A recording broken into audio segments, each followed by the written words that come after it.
This is Maker Galaxy.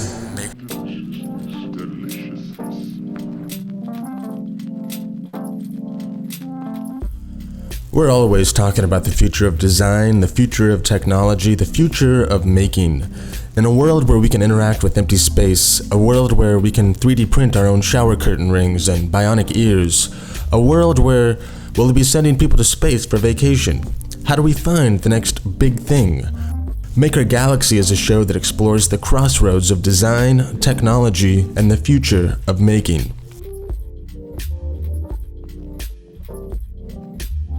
Welcome to the show, everybody. I'm your host, Simon Martin. If you live in New York City, you might have seen me walking down the street in an aluminum foil suit while stuffing my face with $1 slices of pizza. Actually, none of that is true at all, but I am here in NYC at EVD Media's NYC studio, so if you ever want to buy me a fine scotch in Soho, I won't complain. Today's show is brought to you by the SolidWorks 101 course courtesy of CAD Junkie. For those looking to step up their industrial design game or just want to create a better 3D print, be sure to check out this unique series where industrial designer Adam O'Hearn creates a simple yet well-executed robot by the name of Ampy. Check out more and get a free membership over at cadjunkie.com.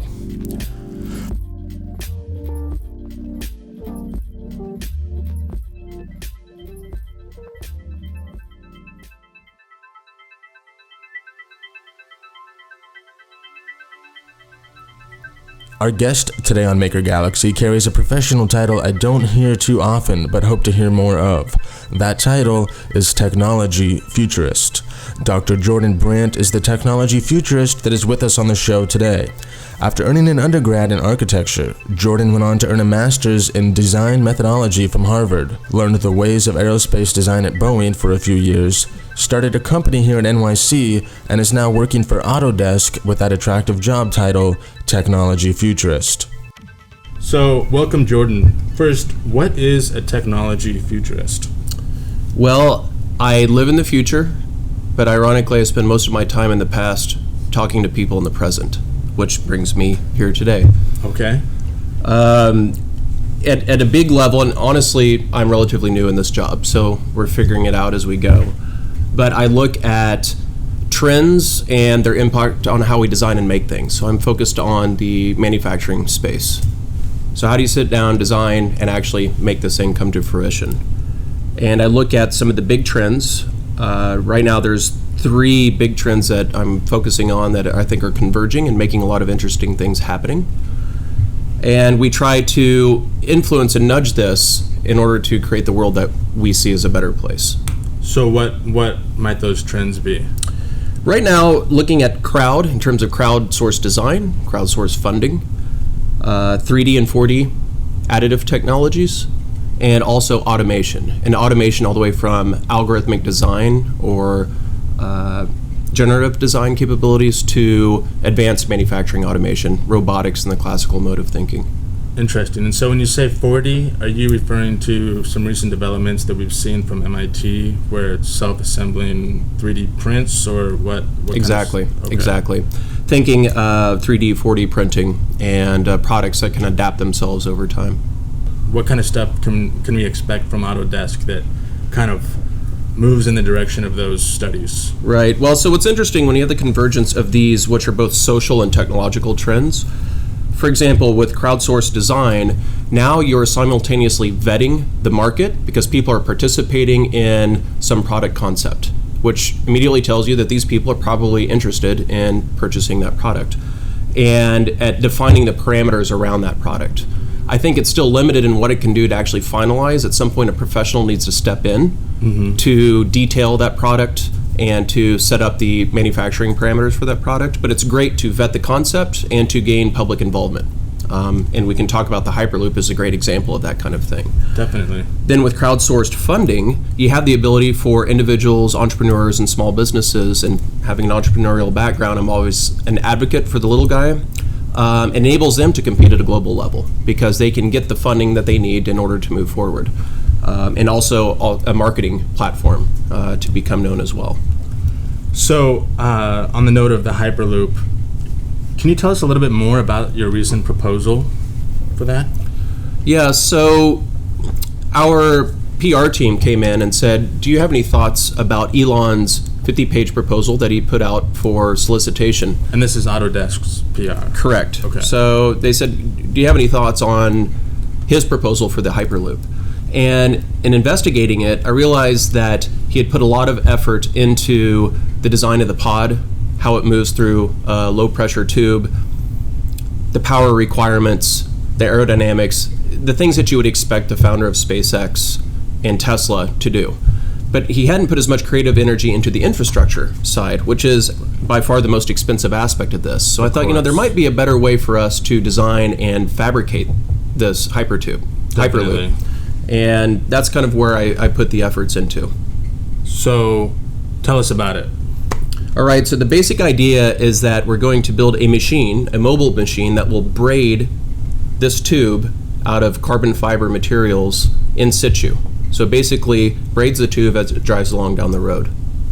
And at what rate? How many feet per hour are we talking about? About a meter per minute. A meter? Wow. Yeah, so it could potentially make the traverse from San Francisco to LA in about 18 or less months, assuming we don't have to stop it too frequently. And that's assuming that there is a clear gateway, a clear piece of land for it to run through. Correct. And part of the design is also orienting the tubes vertically on top of each other, which has a few tangential benefits, one of which is a smaller footprint, so it can more easily go down the median of I-5 interstate. So potentially you might see this machine driving down the median of the interstate, braiding this tube. And then in your design, there was a figure 8.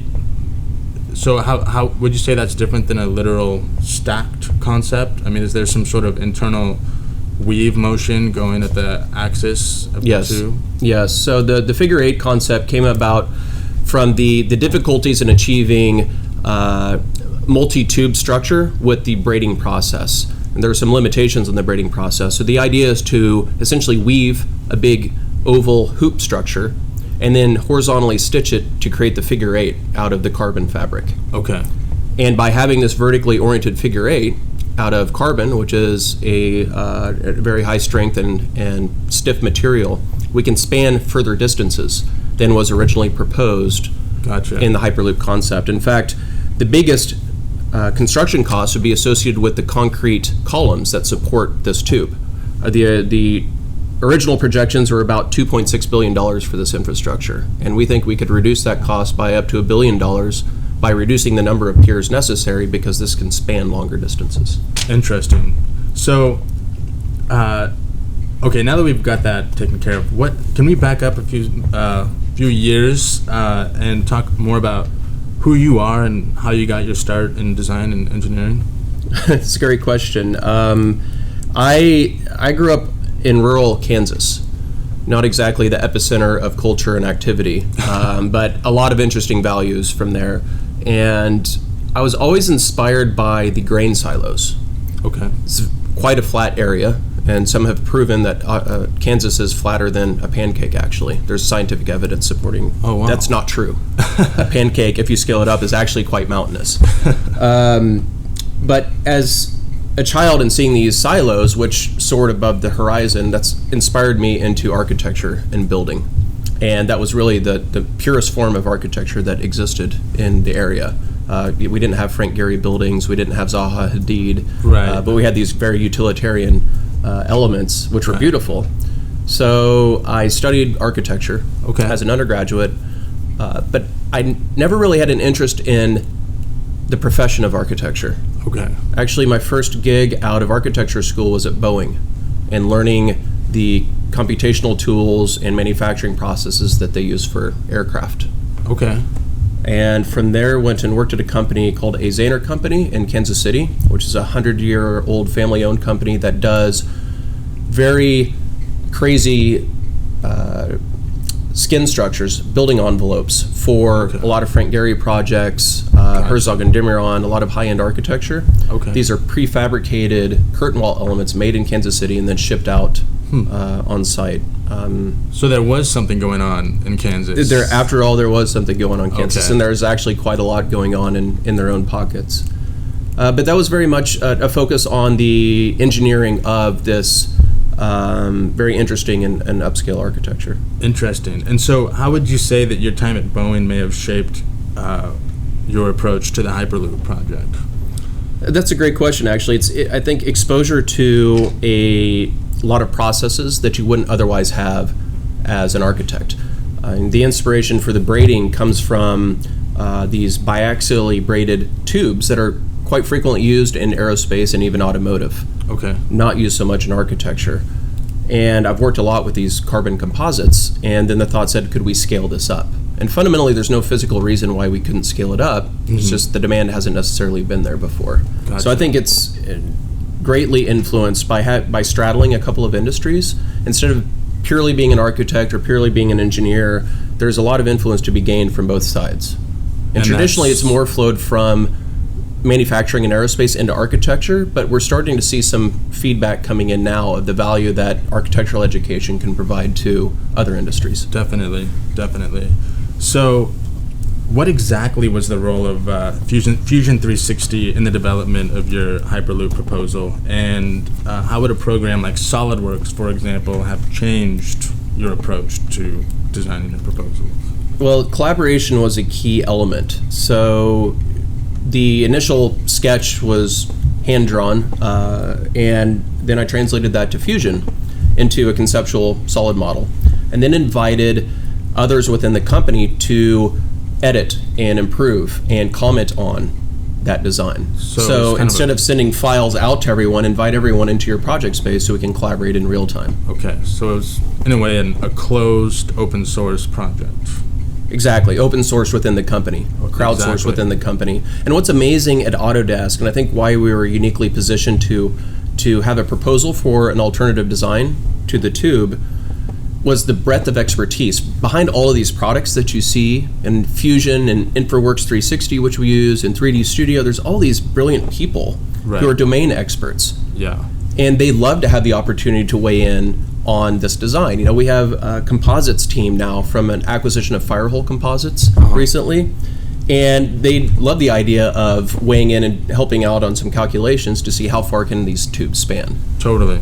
So, considering your role as a technology futurist, where do you see cloud-based CAD, such as Fusion 360, in the next 5 years? Like what you just said, how are people going to start getting used to that and stepping outside of pre-existing parametric modeling programs and pre-existing workflows?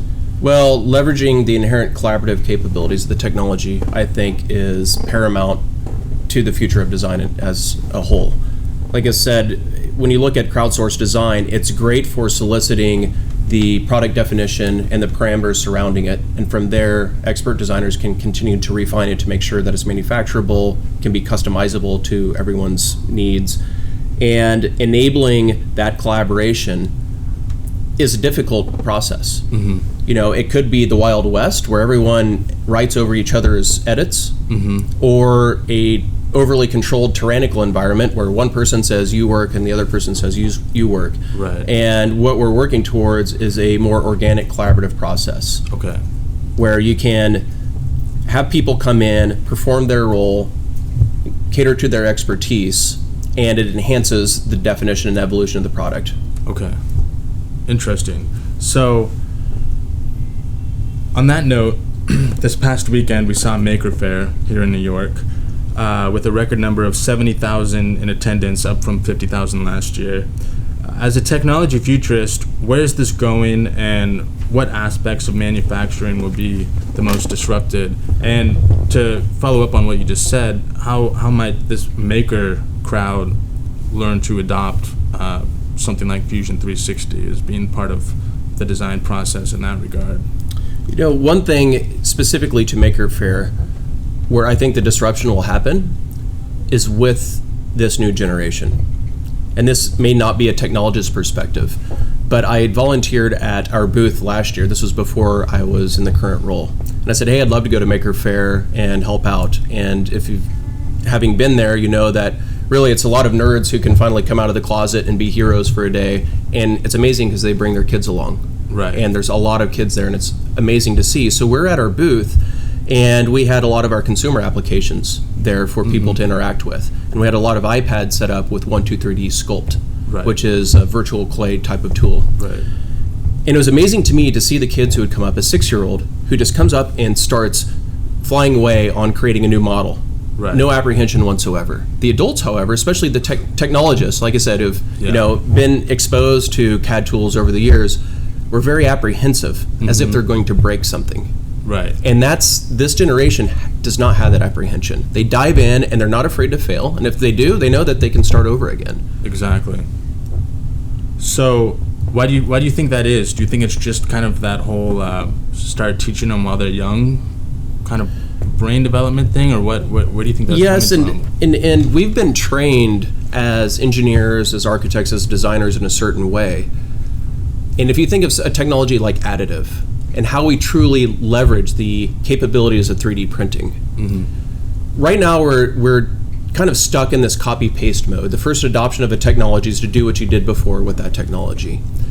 And the true innovation will come when we unlearn all the prescription around drafting and CAD and design and embrace what the technology can truly do. And the new generation is not encumbered by that prior knowledge. Right. So it's the fact that you're starting with a fresh slate, and at the first production machine you ever used is a MakerBot, as opposed to a CNC machine, or even a drill press. Right. Suddenly your view on making things is entirely different. Definitely. Why do you need screws or bolts or nuts anymore? Right. What do you mean a fastener? You just integrate the assembly. Or you build in a living hinge so the thing can flex when and where you want to. Or you specify the material to have this strength where you want it to have that strength. Why do we have to buy 10 different materials and combine them? Definitely. So that mode of thinking, I think, will become natural for them.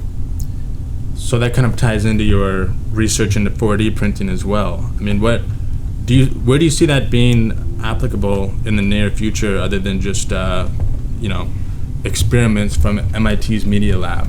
As fascinating as it is to see the work of Skylar and others from MIT and the work of our bio-nano team, who are doing amazing things at both small and large scales that have some immediate relevance and impact. When you think about the world of product design, product manufacturing, where 4D comes in my mind, is the ability to design subsystems that can assemble themselves without the need of fasteners. And a great example is to think about the manufacture of mobile electronic devices. Are you familiar with the Moto X, the new customizable phone from Motorola? So Flextronics is manufacturing that in Texas now. So one of the reshoring, or what I'd prefer to call a new shoring initiative to manufacture here. If you talk to them, what you'll find is that the difficult part in automation is the last 10%, the assembly of all these little pieces, and screwing in screws and fastening connectors. Robots are horrible at doing that, and it requires people still to do it. 3D printing can help to bridge that gap by reducing the number of parts in the assembly, reducing the need for the fasteners and those connectors, and in designing things that can only be assembled in one way. Or maybe if you get them close, they can put themselves together. And that would help bridge the gap between the robots doing the final step of an assembly. So I think you'll see 4D come together in sub-component design so that you can design things that will only be assemblable in one way. With your former background in architecture and being a designer, how will the role of technology change how designers design 5 years from now, given all this trend research and exposure you've had to all these new developments? Well, I think that in a decade, a large portion of the products that we use will be designed by automated algorithms or generative algorithms, so that the designers are really focusing on designing the problem and designing the constraints of the problem, knowing that every instance of that product will be unique to the customer that's purchasing it. And the automated algorithms will be able to complete the design or optimize the design in ways that humans can't. And I like to give the analogy of, think of algorithmic trading on Wall Street. You have a developer who writes an algorithm that can make trades based upon assumptions in a very dynamic environment. And that algorithm is also designed to modify itself over time. If you take that original programmer and show them that algorithm as it's evolved over the period of 5 years, they may not be able to recognize that algorithm anymore. And I think we're entering a similar situation in the physical space. We are now compiling matter. and we're going to be generating algorithms that can optimally compile that matter. So these algorithms are, what are they going to be controlling? The actual machine instructions of how these components are assembled. So if you think about multi-material design in 3D printing, where you can start specifying at the micro scale what material goes where, or microstructures that impact the performance. If you want something to be flexible on one end and stiff on the other end, you have these very micro scale structures in there. It's not feasible for humans to do what I would call explicit design, to point and click their way through that process. Right. We will have to use automated algorithms in order to generate those structures and stream that data to the machine that's fabricating them. There will literally be millions, if not trillions, of instructions in that data set to tell the machine how to fabricate it. So over the next 10 years, as football becomes a faster game, how will you be able to measure how you can change the design of shoulder pads or any other pads on the body to be more streamlined for a faster athlete? Will there be sensors embedded to track the data that will be used for measuring those algorithms, or how will that work? Yeah, absolutely. So we'll be using some automation methods to generate the original shoulder pads to optimize the structure and weight. And then once they're fabricated and being used by the players, they're obviously going to be feeding back that data in real time of their performance on that specific user, right? So a tight end shoulder pads being very different from a wide receiver shoulder pads, and from one wide receiver to the next. Okay. So that the next generation of shoulder pads generated for that specific user will be taking their performance metrics in consideration, right? So, amount of impact, the amount of movement, the type of movement, are they sprinting a lot or doing a more consistent run a lot, stopping to start? All of these things through accelerometers and pressure sensors will be taking this into account to inform future generations of the product for that specific individual. And so what would you say is the future of professional design?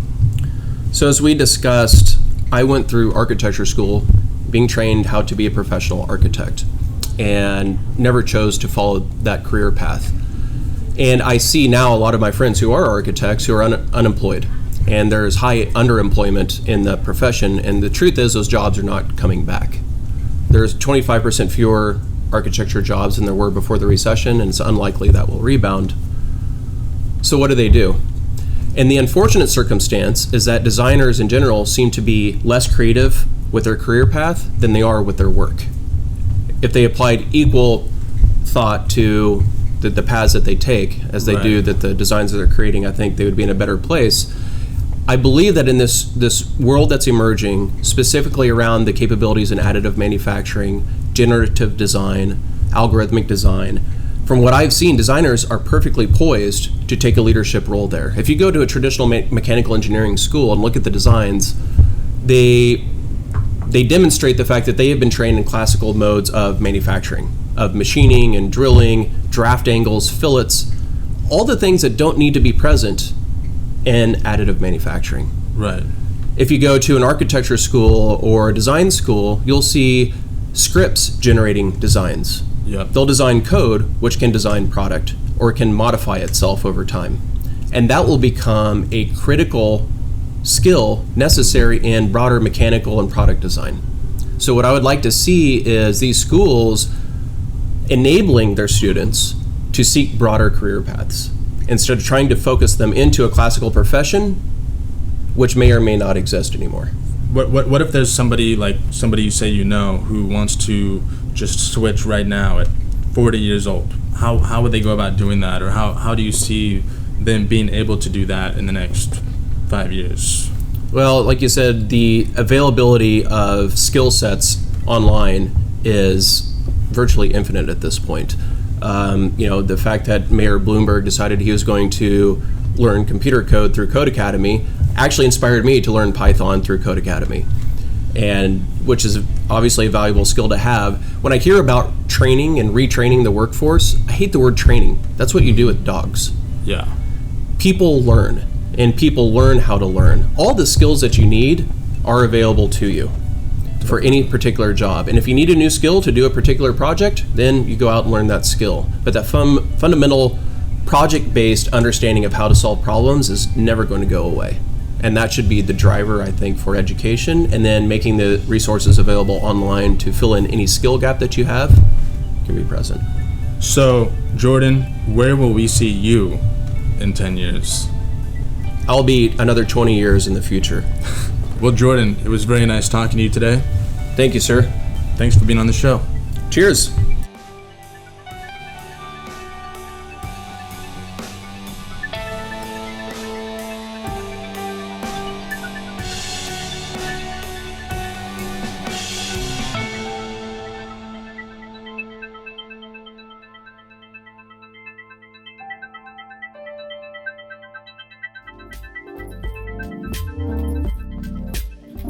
This show is brought to you by CADjunkie.com. Step up your 3D content creation game with hundreds of video tutorials ranging from footwear design to 3D printing.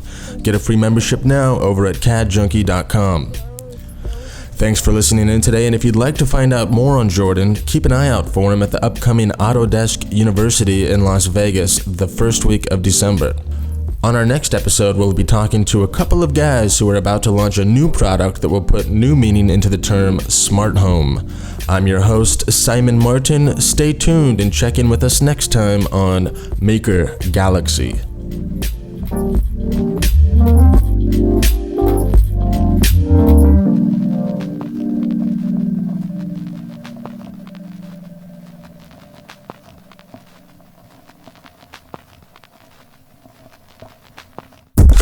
A production of EBD Media.